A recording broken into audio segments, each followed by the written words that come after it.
Hello, Misa. Hi. European Commission is working on an agenda, or already published an agenda 2030 Yes. around innovation and sustainable travel. Can you tell me more about it? Yes, the Agenda 2030 is already in place. The ministers for tourism all agreed about it in December 2022, so less than a year ago. And so now it is available. It is a document that's easily found. It's easily searchable on Google, and it's in all European languages, so it's very easy to find. And what does it say?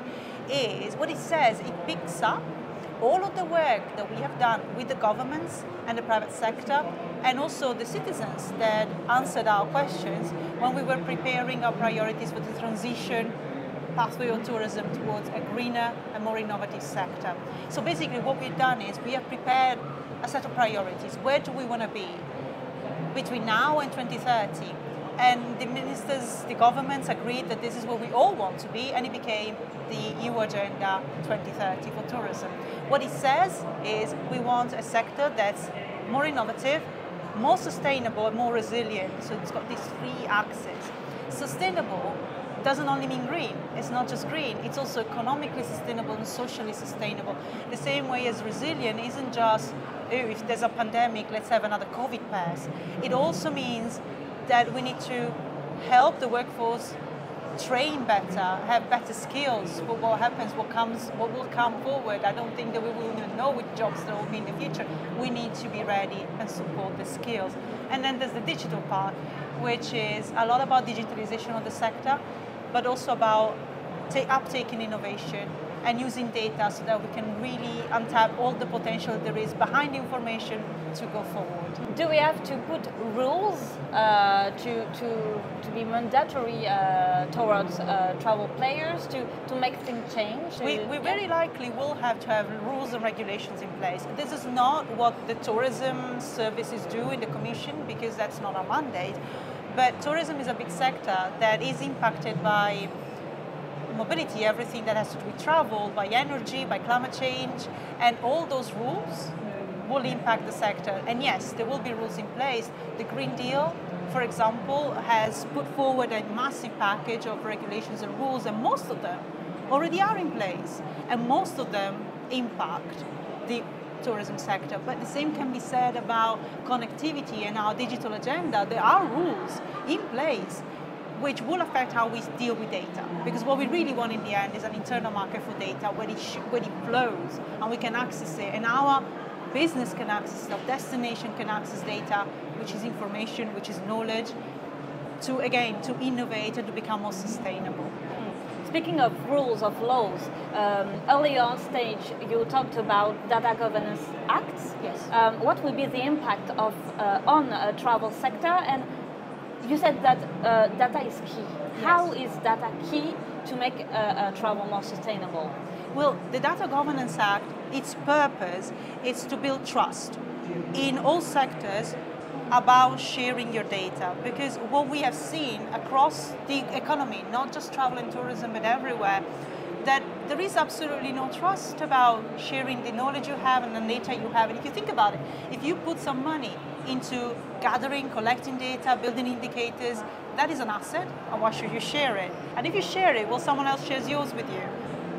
There is a gap in the market, that trust is missing, and what we're trying to do is to fill that gap. That's what the European Governance Act is trying to do. As regards the impact of data on the tourism and travel sector, I think it is so embedded in the way that service providers need to work and destinations need to manage themselves, that it's very difficult not to think about it, but at the same time, there aren't enough skills available for small businesses and destinations to really use it. So everyone agrees data is important. But what exactly do we mean? We mean that if you are, for example, I'll give an example, a destination that is concerned about sustainability, are you aware of the fact that the European Union has a system of satellites called Copernicus that gather data about the quality of your soil, of your forest, of your land, of your sea, about the traffic, your maritime traffic, your road traffic, and this data is available for free to European operators. Many people don't know this. Business don't know this. Destination managers don't know this. But data is there to be used, and we're really advancing on this. We have a EU dashboard for sustainable and socially useful tourism practices that covers all countries. And again, we're trying to promote these tools because they're readily available to all operators for free. And you also want to build an infrastructure for data, yes, to share data between all parties. That is correct. Yeah, in travel industry, there are already something called Gaia-X. What is the difference between Gaia-X and what European Commission wants to do? Well, Gaia-X is brilliant, and it takes the travel and the tourism industry into account, and Gaia-X is trying to get data to be shared across sets. I can be more clear than this, but I'll give you an example of what we're trying to do, which is different. What we want to do is create a mechanism at EU level, meaning that we have standards set at EU level that are all the same across sectors and that are all the same across borders for data to flow. So Gaia-X is a private initiative, and it's very welcome, and we're very grateful for the private sector to move so fast and to get there. And we're hoping to work with them, because if we don't work together, we go nowhere. But what we want to do is to create a mechanism that's freely accessible to all, and that has the ability, the power of setting standards at EU level. I cannot highlight this enough.